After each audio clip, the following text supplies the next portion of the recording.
오늘 이 시간 하나님께서 저에게 주시는 말씀은 두 군데입니다.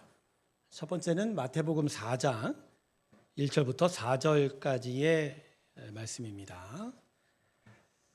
마태복음 4장 1절부터 4절까지의 말씀입니다. 찾으셨으면 앞에 자막 보셔도 될 것 같고요. 제가 읽겠습니다. 그때 예수께서 성령에게 이끌리어 마귀에게 시험을 받으러 광야로 가사 40일을 밤낮으로 금식하신 후에 줄이신지라. 시험하는 자가 예수께 나와서 이르되 내가 만일 하나님의 아들이거든 명하여 이 돌들로 떡덩이가 되게 하라. 예수께서 대답하여 이르시되 기록되었으되 사람이 떡으로만 살 것이 아니요 하나님의 입으로부터 나오는 모든 말씀으로 살 것이라 하였느니라 하시니. 아멘. 두 번째 말씀은 신명기 8장의 말씀입니다. 1절부터 3절까지의 말씀입니다.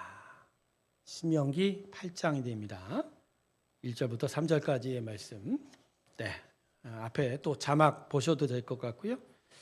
여러분이 오늘 같이 한 목소리 읽어주실까요? 같이 읽습니다. 시작. 내가 오늘 명하는 모든 명령을 너희는 지켜 행하라. 그리하면 너희가 살고 번성하고 여호와께서 너희 조상들에게 맹세하신 땅에 들어가서 그것을 차지하리라. 내 하나님 여호와께서 이 40년 동안에 내게 광야길을 걷게 하신 것을 기억하라. 이는 너를 낮추시며 너를 시험하사 내 마음이 어떠한지 그 명령을 지키는지 지키지 않는지 알려 하심이라. 너를 낮추시며 너를 줄이게 하시며 또 너도 알지 못하여 내 조상들도 알지 못하던 만나를 내게 먹이신 것은 사람이 떡으로만 살 것이 아니요 여호와의 입에서 나오는 모든 말씀으로 사는 줄을 내가 알게 하려 하심이니라. 우리 하나님께 영광의 박수 올려드리겠습니다. 할렐루야. 네, 저는 휴가 잘 다녀왔습니다. 네, 바다 구경하고 시원한 바람 맞고 왔습니다. 저만 맞은 건 아닌가, 본 건 아닌가, 미안한 마음도 가지면서. 여러분, 나무가 풍성한 열매를 맺기 위해서는요, 그 근간이 뿌리에 있습니다.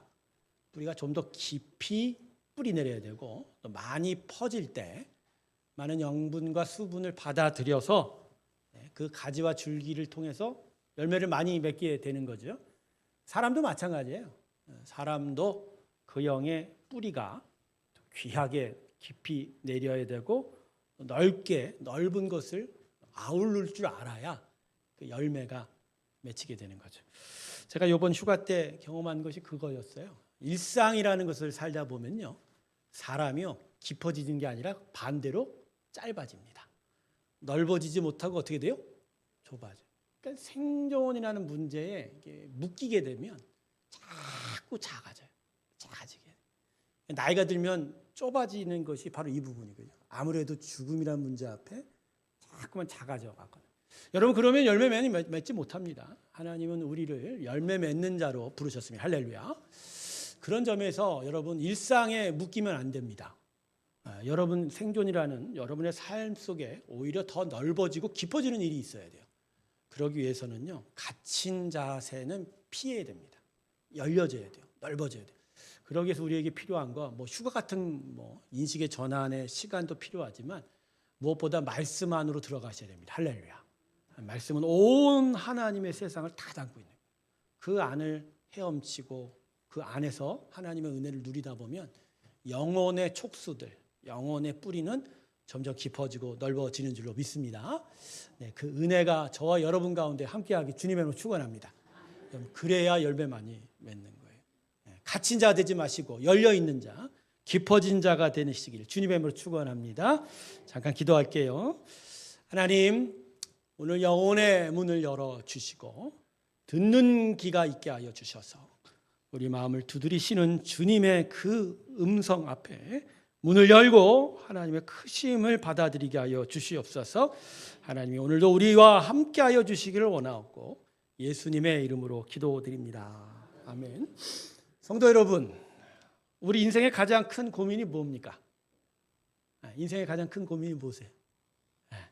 대부분의 사람들에게는 결국 먹고 사는 문제입니다. 먹고 사는 문제. 딴 건 줄 알았어요? 오늘 아침에 눈을 뜨면서 뭔 생각이 먼저 찾아옵니까? 오늘은 무얼 먹고 살까? 오늘은 무얼 하고 돈을 벌까? 또는 오늘 어떻게 돈을 쓸까? 이런 생각으로 하루를 시작하곤 합니다. 뉴스를 켜도 온통, 요새는 한국이 워낙 정쟁이 불안하다 보니까 정치 얘기가 많지만 사실 뉴스를 키면 나오는 소식들 대부분은 뭐에 기반한 얘기예요? 경제 이야기, 돈 이야기죠. 물가가 어떻고 또 집값이 어떻고. 사람들과 모여서 함께 나눔을 하다 보면 결국 이런 얘기 빠질 수 없죠. 무슨 얘기? 돈 얘기. 어디를 가야 이자를 더 많이 준대더라. 어떤 사람은 뭘 했더니 돈을 많이 벌더라. 그렇죠? 그런 얘기 많이 하죠. 예수님께서 공생애를 시작하시기 전 광야에서 40일 동안 금식하시고 사단에 3번의 시험을 당하셨는데 그 첫 번째 시험이 오늘 본문, 첫 번째 본문 마태복음 4장에 기록되어 있는데 이게 바로 이 먹고 사는 문제인 거예요. 자, 본문 3절 한번 다시 보시죠. 시험하는 자가 사단을 가리키죠. 예수께 나와 이르되 뭐라고 얘기하죠? 내가 만일 하나님의 아들이었다. 명하여 이 돌들로 뭘 만들어? 떡이 되니. 그러니까 예수님께 지금 사단이 예수께 걸은 시험이 결국 뭐죠? 먹는 문제 건드린 거예요. 가장 처음 건드린 우선적인 시험이 뭐라고요? 먹는 문제. 당시 예수님 40일 동안 굶주리셨거든요. 금식하시면서 무척 배가 고파 있는데 사단이 그 예수님의 가장 약한 부분을 정확하게 알고 날카롭게 공격한 거예요. 배고픈 배를 향해서 시험을 걸었습니다. 결국 사단의 이 시험은요, 가장 근본적인 질문을 예수께 던지고 또 예수 안에서 구원받을 인생들에 대해서 던진 거죠. 결국 사람의 생명을 유지하는 근본이 어디 있느냐는 얘기죠. 어디 있느냐는 얘기죠. 인간의 생존 문제 앞에서 인간이 어떻게 반응할지를 알고 예수님의 육체 되심 앞에 사단이 이 문제를 건드린 거예요. 사단의 질문은 어떻게 보면 사람의 가장 연약한 부분을 제대로 공격한 것이라고 말할 수 있습니다. 사람에게는 아까도 말씀드렸지만 먹고 사는 문제가 가장 중요합니다. 먹고 사는 문제. 사람이 살아가는 모든 터전에서 가장 중요한 이슈는 결국 뭐죠? 먹는 문제예요, 대부분. 더 나아가 먹는 문제는 결국 무슨 문제를 끌고 옵니까? 돈의 문제. 결국 돈의 문제다. 원래 사람은요, 먹는 문제, 돈의 문제를 중요한 이슈로 삼는 인생이 아니었어요. 타락 이전에 사람에게 가장 중요한 이슈는 하나님의 공의였습니다. 할렐루야. 자, 창세기 1장을 보면 하나님이 사람을 만드실 때 생육하고 번성하라. 그러면서 이 땅을 다스려. 그러니까 사람의 기본적인 관점은 생육하고 번성하는 것이 이전에 하나님의 나라와 영광을 세워가는 거예요. 에덴 동산의 풍성한 공급을 아담이 받으면서 아담은 어디에 치중했죠? 만물의 이름 짓는 거. 하나님 뜻대로 이쁘고 아름다운 이름을 줘서 그 이름을 진다는 건 다스린다는 얘기거든요. 그러니까 그 다스린 거에 집중했었죠. 그런데 타락하고 나자마자 아담은 에덴 동산을 잃어버렸죠. 에덴 동산을 쫓겨나가서 결국 세상에서 살았는데 여러분 그 이후에 세상에서의 삶의 특징을 딱 적어주는 창세기 기본 2단어가 있어요. 첫 번째는 가시덤불, 두 번째가 엉겅. 살면서 온갖 찔리면서 사는 거예요. 한 주 동안 찔리면서 사시느라고 주님의 이름으로 위로를 드립니다. 예, 찔리면서 사는 거예요, 다. 찔리면서. 뭘 해도 방해받죠. 뭘 해도 아프고, 뭘 해도 공격받고, 그죠? 넘어질 수밖에 없고, 힘이 떨어질 수밖에 없고. 오늘 주일 예배가 엘림의 귀한 안식이 있길 주님의 이름으로 축원합니다. 결국 찔려가면서라도 먹고 살아야 돼요. 풍성한 공급이 사라졌으니까. 그러니까 타락 이후에 사람의 이슈는 이제 하나님의 나라가 아니라 뭐죠? 먹고 사는 문제.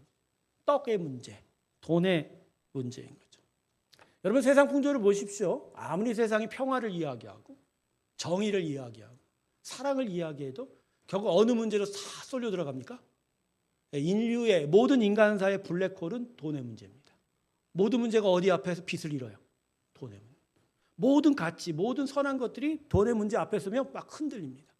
공평함도 흔들립니다. 정의도 흔들립니다. 선함도 흔들립니다. 돈, 먹고 사는 것, 내가 많이 얻고 내가 먼저 얻고 내가 더 많이 얻어야 되는 문제 앞에서 어려워져 가기 시작을 하는 거죠. 사단이 분명히 이 지점을 하는 거예요. 사단이 계속하여 우리 안에 와서 우리에게 찾아와서 유혹하고 공격하는 지점이 바로 이분이에요.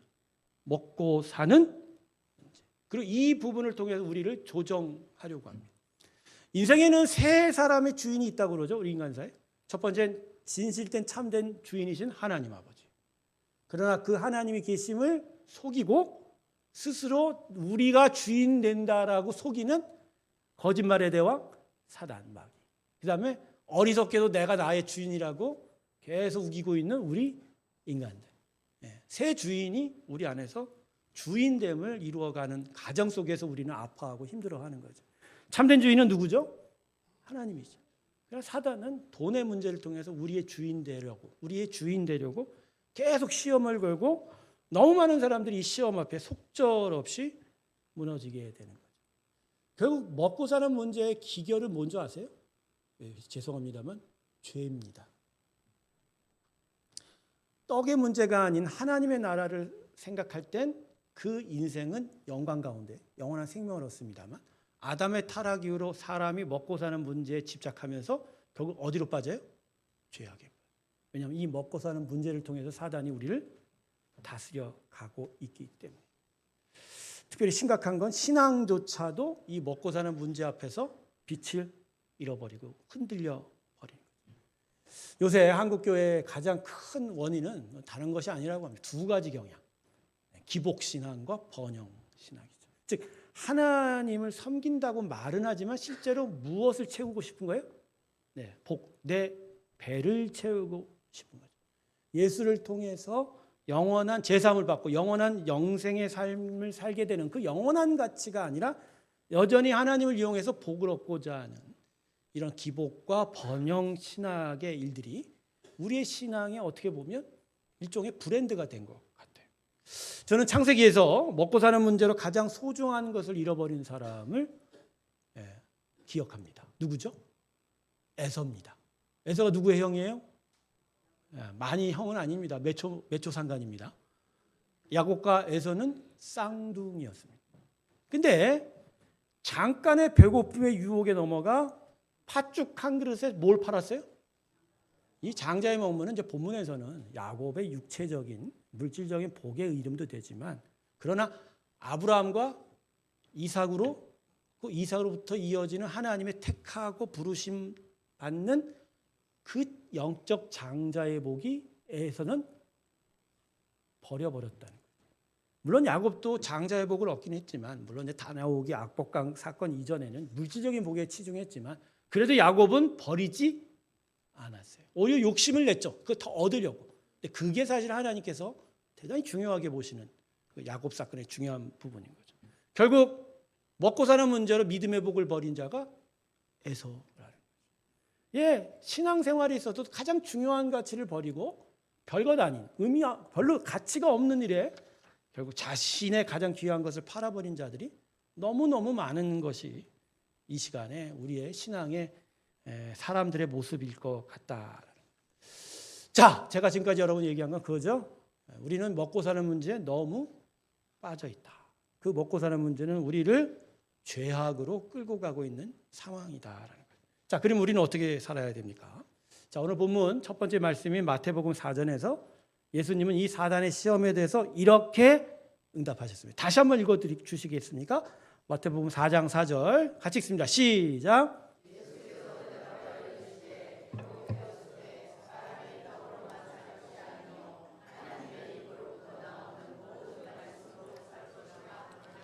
네, 예수님이 뭐라고 대응하셨어요? 말씀으로. 사람이 떡으로만 살 것이 아니야 하나님의 입으로부터 나오는 모든. 근데 이게 예수님이 먼저 말씀하신 게 아니에요. 이미 모세 오경을 통해서 하나님께서 이스라엘 백성이 먼저 주신 말씀을 기억해서 이 광야의 시험에서 여러분 기억하실 건 예수님은 자기의 의지, 자기의 지식, 자기의 감정으로 시험에 대응하지 않았습니다. 모든 세 번의 시험에 그가 대응한 건 하나님의 말씀이에요. 그 성부에 대한 성부의 말씀을 의지하는 그 순종이 그 십자가를 드러내게 된 거죠. 자, 그런데 이 말씀이 신명기 8장 3절의 말씀을 인용한 거거든요. 자, 그래서 제가 오늘 본문 말씀 마태복음만 가져오지 않고 신명기 8장 말씀을 가져온 거예요. 근데 여기에 아주 귀한 뜻이란 말이에요. 우리가 흔히 얘기하듯이 떡으로만 살 것이 아니요 말씀으로 산다라는 의미가 좀 더 깊이 새겨봐야 될 이야기예요. 자, 여러분 신명기는요, 네, 새로울 신자 아닙니다. 한자로 보면 다시의 신자예요. 다시의 신자예요. 그러니까 다시 반복하여 하나님의 말씀을 줬다라는 거예요. 그럼 왜 신명기가 다시 말씀을 준 거냐? 출애굽 1세대 백성이 가나안 땅을 가야 되는데 갔어요, 못 갔어요? 네, 불순종하여 40년 동안 광야에서 유랑하다가 죽었어요. 그리고 나서 그 다음 세대를 다시 가나안 땅으로 진구시키는 과정 속에서 1세대에게 줬던 말씀을 다시 2세대에게 줬다라고 얘기해서 다시 말씀을 줬 신명기예요. 그러니까 이 신명기 안에는 1세대에게 하신 하나님의 일들이 왜 실패했는지에 대한 반성이 적혀져 있는 거예요. 오늘 본문도 마찬가지예요. 오늘 본문에도 결국 배경이 이거예요. 나는 이스라엘 백성을 이렇게 가르쳤는데 얘들이 이걸 따르지 못해서 멸망했다. 그러니 너희는 다시 나의 말을 듣고 행하라 얘기해요. 그게 바로 떡으로만 살 것이 아니라 뭘로 산다? 말씀을. 하나님께서 이스라엘 백성을 애굽에서 출애굽시키는 후에 바로 가나안 땅으로 가지 않았어요. 거의 한 일주일이면 갈 길을 안 가셨어요. 한 달 정도 걸려서 저 시내반도 남쪽의 시내산으로 끌고 갔습니다. 자, 거기서 뭘 하셨죠? 하나님 이스라엘 백성을 교육시킨 거예요. 출애굽 첫 번째 해는 교육 훈련으로 가득 채워져 있어요. 근데 여기서 행한 훈련이 두 가지입니다. 자, 첫 번째가 뭐냐면 만나와 메추라기입니다. 목사님, 하나님 주신 건데 공급하신 건데 이게 훈련인가요? 여러분, 이 땅에서의 하나님의 모든 공급은 훈련과 같이 병행됩니다. 모든 주심은 다 하나님의 뜻이 담겨져 있는 거예요. 자, 그럼 만나와 메추라기는 어떻게 하나님 주신 거죠? 그 안에는 하나님의 뜻이 담겨져 있는 거예요. 자, 여러분, 만나와 메추라기는 매일 하루도 빠지지 않고 매일매일 공급이 됐어요. 그리고 그 주신 양은 매일 하루치였어요. 마지막 안식일 전날에는 며칠치? 예, 주일날, 안식일날 굶으면 안 되니까. 자, 이걸 통해서 예수님, 하나님께서 가르치시는 건 뭐죠? 너희의 먹고 사는 문제는 바로 나의 공급으로 해결된다. 그러니까 많이 얻지도 마라. 더 많이 얻으려고 하지 마라. 매일매일 내가 너희에게 마땅하게 줄이지도 않고 배고프지도 않으며 적당하게 들어올 것이다. 자, 이걸 통해서 결국 하나님께서 이스라엘 백성에게 뭘 가르친 거예요? 너희의 인생의 주제는 이 먹고 사는 문제가 아니다라는 거예요. 그건 내가 해결할 거예요. 자, 두 번째는 바로 이 십계명으로 대두되는 율법과 말씀입니다. 이걸 통해서 이스라엘 백성은 애굽의 440년 동안 육체의 삶을 벗어나 이젠 새롭게 영으로 사는 훈련을 하기 시작을 하는 거예요. 그래서 만나와 메추라기로 육체의 삶은 지체하지만 그러나 하나님이 저들에게 뭘 주신 거예요? 말씀으로 주셔서 영으로 살게 되는 거예요. 그러니까 이러면서 하나님께서 이스라엘 백성에 가르치는 거죠. 너희는 육체로만 사는 인생 아니라는 거예요. 너희 안에 영으로 사는 인생이 너희에게 정말 중요한 인생이다. 그러니 너희들은 앞으로 내가 준 말씀으로 살아가라. 그게 너희의 가장 중요한 관심사가 되는 것이다. 그렇지만 이스라엘 1세대 백성이 성공했어요, 안 성공했어요? 성공하지 못했죠. 여전히 육체로 사는 일에 박혀 있다 보니 영으로 살아가는 일들을 제대로 배우지 못해낸 거예요. 그래서 오늘 본문 신명기 8장 1절 볼까요? 자막 보실까요? 이러한 만나와 메추라기와 말씀의 교육, 훈련의 결론적인 말씀이죠. 뭐라고 합니까? 내가 오늘 명하는 모든 명령을 너희는 지켜? 그러니까 말씀대로 살라는 거죠. 그렇게 하면 너희가 살고 돈을 많이 벌어라. 좋은 직장 가져라. 주식 투자 잘해라. 땅 투기 잘해라. 그러면 너희가 번영하리라. 그렇게 얘기합니까? 안 합니까? 엉뚱하게도 말씀대로 살라. 말씀을 기억해라. 말씀을 묵상하면 그러면 너희가 살고 분명히 번성 할렐루야. 거기다가 하나 더 붙여요. 여호와께서 너희 조상들에게 명세하신 땅에 들어가서 그것을 차지 그 땅을 얻는 방식이 가서 열심히 전쟁하고 열심히 씨름하고 길을 찾아라 그렇게 얘기해요? 아니죠. 말씀을 지켜? 그러니까 너희의 인생의 모든 일이 지금 뭐에 달렸다고 얘기하는 거예요? 먹고 사는 문제? 돈에 달렸다고? 아니죠. 모든 명령을 지켜 행하라. 결국 하나님께서는 신명기 8장 3절에서 결론적으로 이렇게 말씀하시는 거예요. 이스라엘의 생사는 떡이 아니라 하나님에게 달렸다. 하나님의 말씀에 달렸다.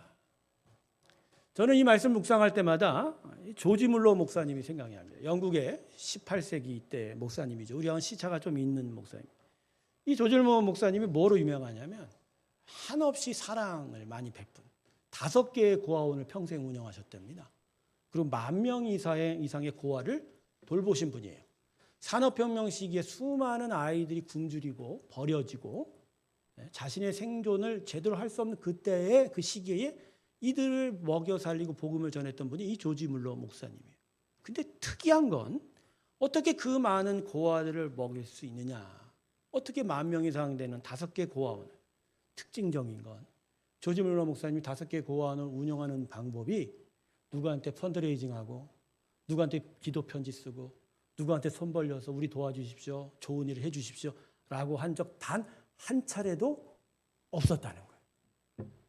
조지 물러 목사님이 그 많은 고아를 먹일 수 있는 비결은 기도에 있었습니다. 단 한 차례 편지 쓴 적도 없었다는 거예요. 그가 남긴 일기장이 있어요. 그 일기장마다 자신에게 필요한 재원들, 고아원을 필요한 재원들의 일들이 많이 쓰여져 있지만 그는 언제나 그럴 때마다 기도했다고 합니다. 하나님께 의뢰한 거예요. 하나님의 말씀을 따라 산 거예요. 그런데 거기에 하나님이 몇 번을 응답하신 줄 아십니까? 유명한 얘기인데 무려 5만 번을 응답하셨어요. 그걸 다 빼곡하게 일기장에 쓴 거예요. 그러니까 떡으로가 아닌 말씀으로 사는 삶을 이에게 증거한 자가 바로 조지 물러 목사님. 즉 사람은 떡으로 사는 게 아니라 뭐로 산다? 성도 여러분, 사람은 육체로만 살지 않습니다. 육체는 심장이 뛰고 호흡을 하면서 살고 있죠, 여전히. 그러나 우리는 이런 심장이 뛰는 호흡만 하는 존재 아니라는 거예요. 창세기 2장을 보면 사람의 창조는 보다 더 특별하게 표시하고 있습니다. 근데 여기서 우리가 숨겨진 사실을 기억을 해야 될 게 여러분 사람을 흙으로 만들었을 때 마치 아무 움직임도 없는 존재로 생각하거든요. 거기에 생기를 집어넣으니까 움직였다. 아니에요. 다른 피조물 동물과 똑같이 사람도 흙으로 만든 동물과 같은 존재예요.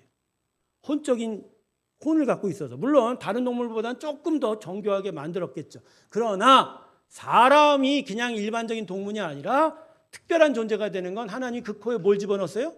생기, 루아하가라는 하나님의 성령의 바람이거든요. 근데 그것이 들어와서 뭐라고 얘기해요? 창세기가 산 영이 되었다. 할렐루야. 그러니까 사람은 태어나길부터 무슨 존재라고요? 영적 존재예요. 육적 존재가 아닌 거죠.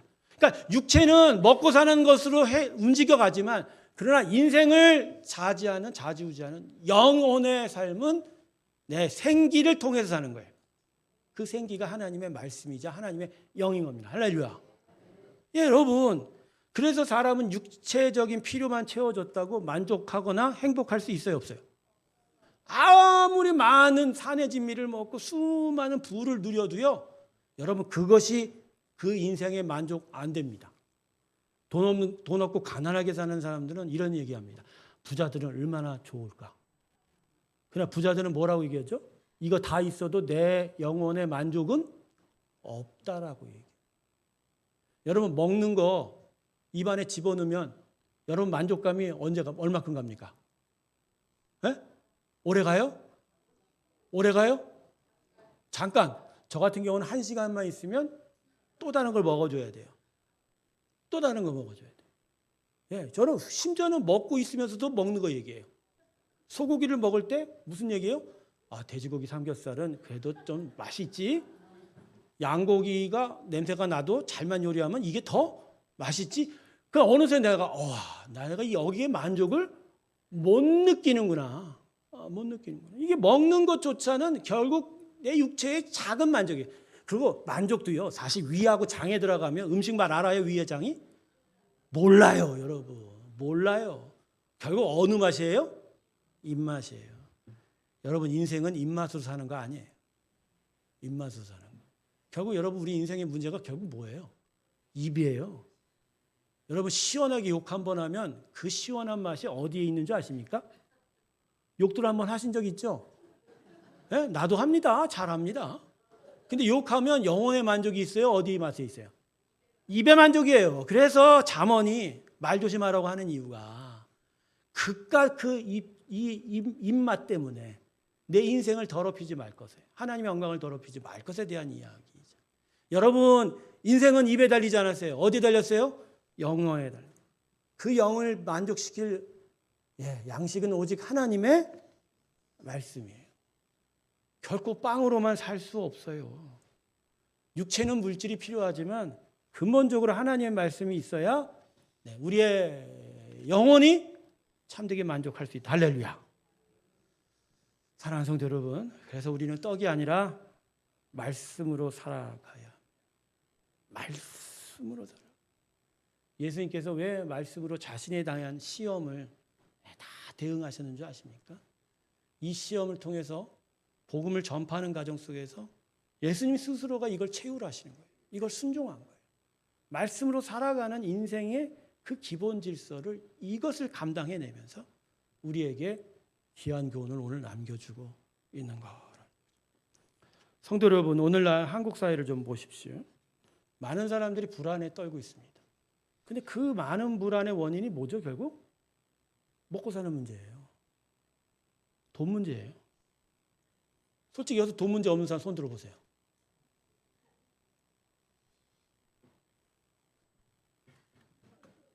아니 있다고. 나도 문제가 있다.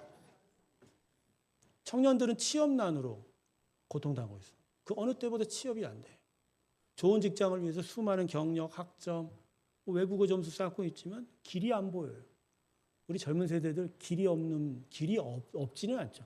길이 쉽게 보이지 않는 세대예요. 그러다 보니까 신앙을 가진 청년들도 이 먹고 사는 문제 때문에 신앙의 일들이 자꾸만 뒤로 물러져요. 우리 중장년 세대도 보십시오. 우리 중장년 세대들 가정교육, 자녀교육, 집값, 노후 준비 때문에 아주 허덕입니다. 제 동창들 만났더니 저 동창들이 저보고 부럽대요. 아니 이제 동창들이 좀 대학 기업도 다니고 잘 살아요.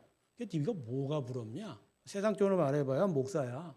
피곤한 직업이고 참 힘든 직업 아니냐? 아니래요. 그게 왜 그러냐 했더니 너는 정년이 70세까지잖아. 난 조만간 잘려야 되는데 얼마나 너 오랫동안 일해서 벌 수 있냐? 그래서 참 미쳤네. 미쳤네. 근데 그게 제 얘기가 아니라 누구 얘기요? 자기 얘기예요. 자기. 그러니까 지금 중장년 세대가 지금 고민하는 바가 결국 돈 문제예요. 경제만. 노년 세대도 마찬가지 아닙니까? 우리 권사님들 지금 여러분의 문제가 결국 뭐죠? 나이 드시고 이제 하늘로 가실 시간들이 점점 가까이 오면 더더욱 신앙이 열심일 것 같지만 여러분의 마음 안에 가장 큰 문제는 여전히 still money problem이에요. 돈 문제라니까. 내가 노후까지 어떻게든지 끝까지 건강하게 장수해야지 하는데 세간을 따져보니까 내가 갖고 있는 돈 갖고는 이 노후가 돼요, 안 돼요? 매년 병원비는 오르고, 그죠? 물가는 오르고, 그죠? 이걸 어떻게 감당할까? 그러다 보니까 예배와 말씀보다 병원과 돈이 더 절박한 문제로 다가오는 경우가 많다는 거죠. 여러분, 이렇게 각 세대마다 공통된 현실이 있어요. 결국 떡의 문제가 신앙을 흔들고 있다는 거예요. 신앙을 흔들고 있어요. 이 같은 사회적 분위기는 교회 안에도 스며들고 있죠. 교회가 하나님의 영광을 위해서 복음 전파하는 사명이 분명함에도 불구하고 요새 교회가 신경 쓰는 게 결국 뭐죠? 복음 전파, 복음의 영광을 위하기보다 사람 모으는데 신경 씁니다. 물론 전도하고 선교하는 과정 속에서 사람을 모아가는 그런 프로그램도 필요하지만 과연 그 중심적인 초점이 어디 있냐는 거죠. 그러면서 말씀을 계속 가리키고 복음 전파의 사명을 계속 이루어가는 데 여전히 중심을 두고 있냐, 아니면 일단 모으기만 하면 다 되는 줄. 한국 교회들 이전에 교회 건축 많이 했던 이유가 뭐죠?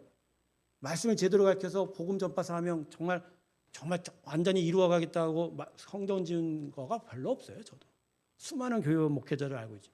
사람 더 많이 끌어올 수만 있다면 빚을 내서라도 건물 크게 짓자는 거예요. 그래서 제가 여러분에게 약속하지 않았어요. 저는 제가 부임한 이후로 교회 건축 안 합니다.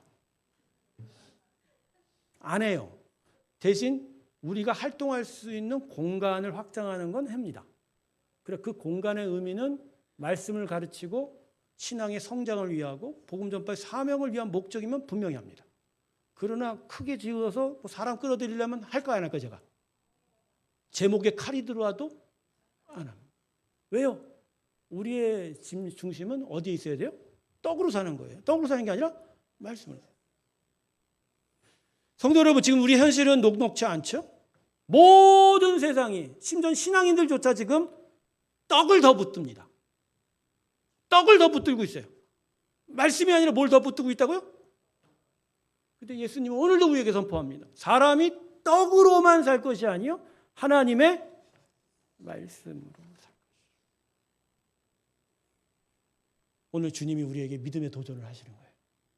현실이 녹록지 않고 세대의 시대의 경향이 우리를 그렇게 둘러싸고 있어도 우리는 결코 말씀으로 살아간 것을 놓칠 수 없고 세상이 우리를 향해 그렇게 유혹하고 공격하는 것들을 떨쳐내야 되고 오히려 세상을 향해서 네, 사람은 떡으로가 아니라 말씀으로 살아가는 겁니다 라고 이야기해야 되는 거예요. 사실 오늘 예수님의 말씀은요, 먹고 사는 일에 대해서 아무 생각하지 말라는 그런 투의 얘기가 아니에요. 결국 심령의 뭐죠? 중심에 대한 이야기죠. 심령의 중심. 먹고 사는 일이 우선순위가 되면 결국 하나님의 영광을 놓치게 되고 하나님과 멀어지게 되고 결국 죄악 가운데 떨어질 수밖에 없다라는 거예요. 사단이 바로 그걸 계속 노리고 계속 공격하고 있다는 거예요. 여러분의 인생에 지금 수많은 공격과 유혹이 지금 어디에 집중되어 있는지 잘 분석하세요. 그게 결국 뭘 노리고 있는지. 여러분을 못 먹게 사는 문제가 아니고요. 여러분이 영원한 삶을 놓치게 만드는 게 바로 그 모든 유혹과 공격의 초점인 거예요. 우리는 못 먹고 살까 걱정하지만 그 뒤에 있는 사단은 못 먹고 사는 거가 안 돼. 왜? 하나님은 주시기 때문에 못 먹고 살 수가 없어요. 다만 무엇을 놓치게 만들어요? 하나님을 놓치게 만들어요. 하나님을 잊게 만들고 하나님부터 멀어지게 만들어요. 근데 사람들이 하나님에게 이렇게 얘기하죠. 뭐라고 얘기합니까? 아버지, 내가 문제가 있는데 하나님 나한테 떡을 주세요. 떡을 주시면 내가 믿겠습니다. 여러분 인생에 지금 발생하는 문제 앞에 여러분이 뭐라고 대답하세요? 뭐라고 기도하세요? 떡을 주세요. 떡을 주세요. 그럼 내가 믿겠습니다. 근데 하나님 원하시는 건 뭐라는 줄 아세요? 먼저 나를 믿으라. 나를 믿으라? 그러면 너희 문제는 해결될 것이다. 여러분 이 두 고백, 기도의 내용의 차이가 뭐죠? 여러분 나한테 먼저 떡을 달라는 건 그 마음의 중심에 하나님이에요? 떡이 문제예요? 그렇죠. 내가 진짜 하나님을 원하면 떡이 아니라 뭘 원해요? 제가 CTS 사목을 했습니다. 서북교회 오기 전에. 또 서북교회도 제가 담임 목사를 했죠. 이 두 사건이 저한테 무엇을 하나님 가르쳐 주셨냐면 이 두 자리를 제가 갈 때 어떤 광고를 보거나 어떤 누구한테 찾아가서 말을 하거나 어떤 가갖고 막 길을 구하는 작업이 전혀 없었다는 거예요. 이 두 일을 통해서 제가 했던 일은 바로 하나님에 엎드려 예배했던 거예요. 저 아내가 TTS 들어가기 전에 6개월인가를 매일같이 예배드렸어요. 근데 여러분 예배하면서 제가 무슨 기도를 했을 것 같아요?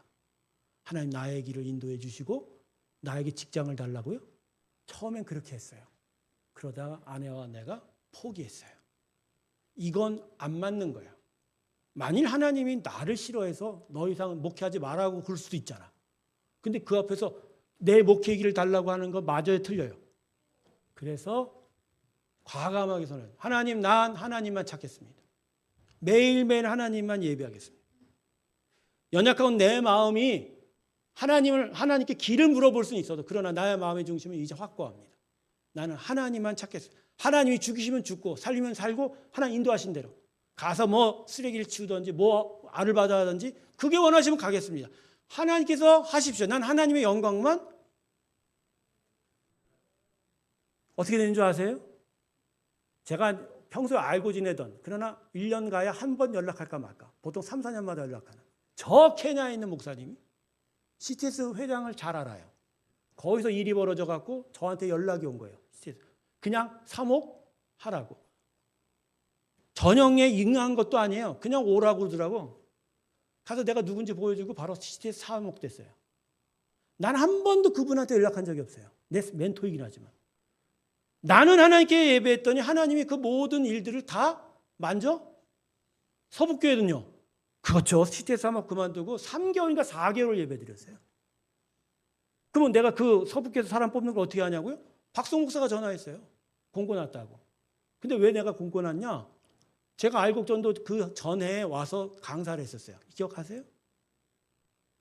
그때 제가 이미 사람들한테 얼굴 보였었어요. 그 박성 목사가 학교 동문 후배로. 그런데 나중에 연락이 온 거예요. 내가 무슨 연락하고 너 한 게 아니에요. 공고 났으니까 한번 해보시면 해보시라고. 재밌지 않나요, 여러분? 내가 돈을 찾았어요? 내가 자리를 찾았나요? 아니요. 제가 찾은 건 뭐죠? 하나님. 여러분, 떡을 찾는다고 떡이 오지 않아요. 인생의 길이 막히고 인생에 여러 어려움들이 오는 자들이 항상 이 문제에 빠져요. 하나님께서 우리를 세우는 방식은 하나님의 말씀을 통해서 하나님의 그 은혜를 통해서 이루어 가시는데 여전히 계속 뭘 찾아요? 떡을 찾아요. 떡을 찾아요. 하나님은 떡을 주지 않아요. 당신의 만나와 메추라기를 주서 먹일 뿐이에요. 그것도 매일 똑같이 먹이십니다. 할렐루야. 우리가 찾아야 될 건 뭐죠? 하나님의 말씀이에요. 그러니까 나오라 이거 예배하는데 기도하라는 거야. 그러면서 하나님 난 당신의 영광을 구하겠습니다. 속이 타들어가죠.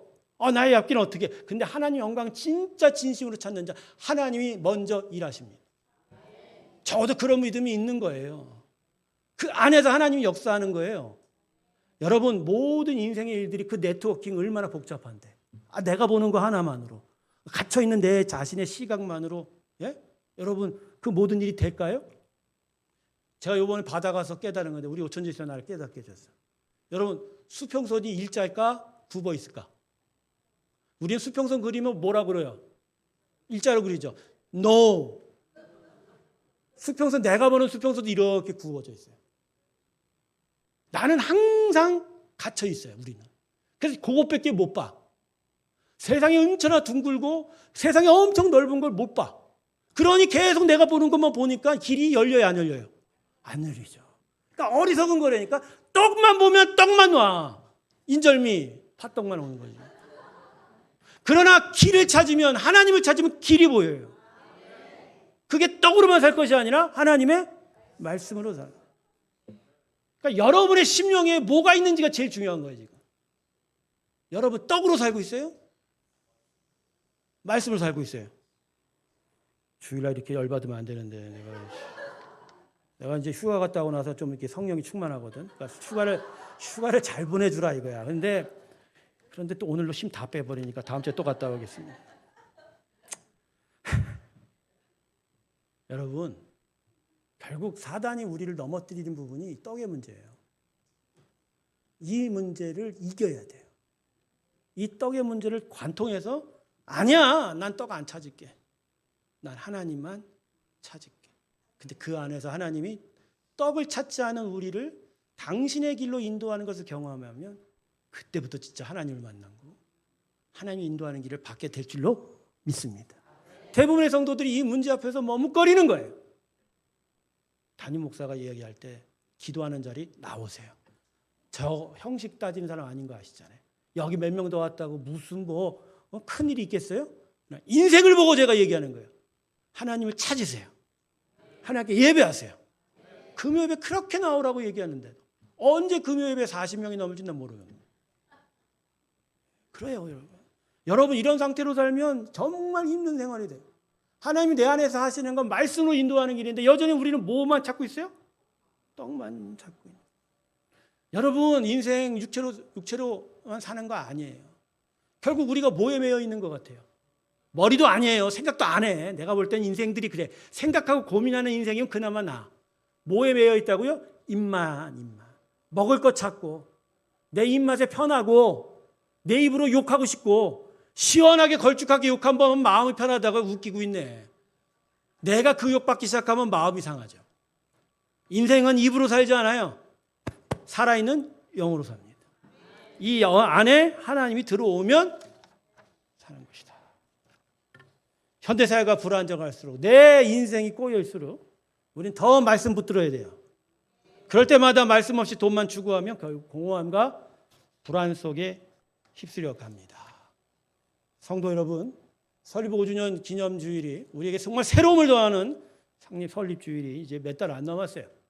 저는 설립 5주년을 맞아 우리 성도들이 새로워지는 역사가 다시 일어나기를 소망합니다. 설립 5주년 동안 열심히 교회를 세워왔지만 정말로 지치고 또 다른 일상 속에서 갇혀 있는 마음들이 이번에 새롭게 뛰어났으면 좋겠습니다. 여러분에게 권한합니다. 여러분 금요예배, 새벽예배 나오라는 열심히 안 바랄게요. 금요예배 이제 몇 달이라도 설립주일 전까지라도 나와서 나는 한번 하나님을 찾겠다. 요 기간 동안에 나는 하나님만 찾겠다. 그래서 그 하나님이 내 인생 속에 어떻게 나를 끌고 가시는지를 내가 경험하겠다. 그 결단을 내리고 주께로 달려나오는 저와 여러분들이 있기를 주님의 이름으로 축원합니다. 말씀을 마치겠습니다. 너무 죄송합니다.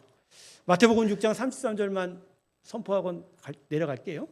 그런즉 너희는 먼저 그의 나라와 그의 일을 그리하면 이 모든 것을 너희에게 더하시리라. 할렐루야. 온전히 하나님을 찾고 말씀으로 살아가는 저와 여러분 되시기 주님의 이름으로 축원합니다. 기도하겠습니다. 하나님, 우리에게 말씀을 쫓을 수 있는 영혼의 열림과 참된 의지를 주시옵소서. 떡으로만 살